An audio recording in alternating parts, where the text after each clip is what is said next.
get back to some Apple news because we haven't touched on that for a while, because Tim Cook came out with a post saying that there's an imminent launch next week of a new member of the family, whatever that happens to be. Rumor being that it's the low cost, well, quote unquote low cost iPhone, replacing the iPhone SE, potentially replacing the iPhone 14 in the lineup. Apparently getting a big redesign and all of that, which is, probably about time, because that iPhone SE is really languishing at the bottom of the line there. But contrast that, I guess, with the fact that, as we were saying before we got on, the MacBook Pro, that's a model that both of us are using at the moment in its current form. Celebrated its 19th birthday as of the 14th of February. I guess all of that kind of highlights the longevity of Apple products, that they've lasted the as long as they have, the way they have. Obviously, we can debate the merits of where they've been going recently, maybe even post Steve Jobs as well. But it's quite remarkable. Oh, it's unbelievable to think that now personal computing it's old fashioned.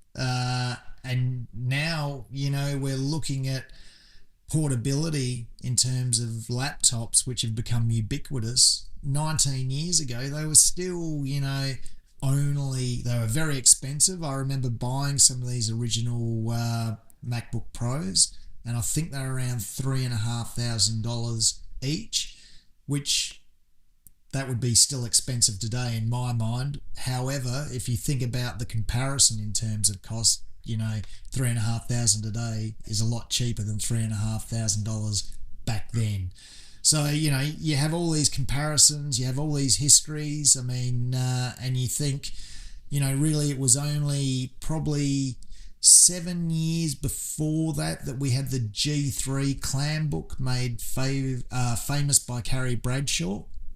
I've actually got one of those as well in my collection.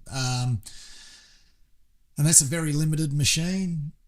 So the MacBook Pro was a huge step forward. I think we remember at the time, finally it was the first time you could edit something on a laptop, any video on a laptop. You could use any of the higher end processing. And I think from memory, and you might be able to correct me on this, Ben, was the first time there was an equivalent chip in a laptop to a desktop. I believe so, yeah. They were getting there. Yeah. Yeah, so that was a huge step forward. Absolutely huge step forward at a time when prior to that, the best you could hope for in your laptop was enough battery life to finish a Word document. And also it ushered, just to finish up that other point, it ushered in the Intel era, which Apple has since moved on from with its own Apple Silicon M series chips. And as a final point on that, the irony being that the base MacBook Air would run many times around those MacBook Pros back in the day, which is quite astonishing as well. Oh, that is just unbelievable, because they were quite thick, I remember, and reasonably heavy. But having said that, they also had a lot of ports.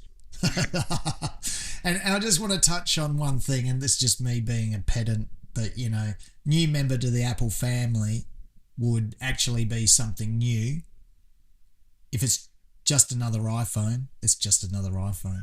Well, I guess we're going to have to wait and see to see what they announce. We can come back to that maybe next week if we see a product released. Well, I'll look forward to seeing whatever it is they're releasing. Yeah, absolutely.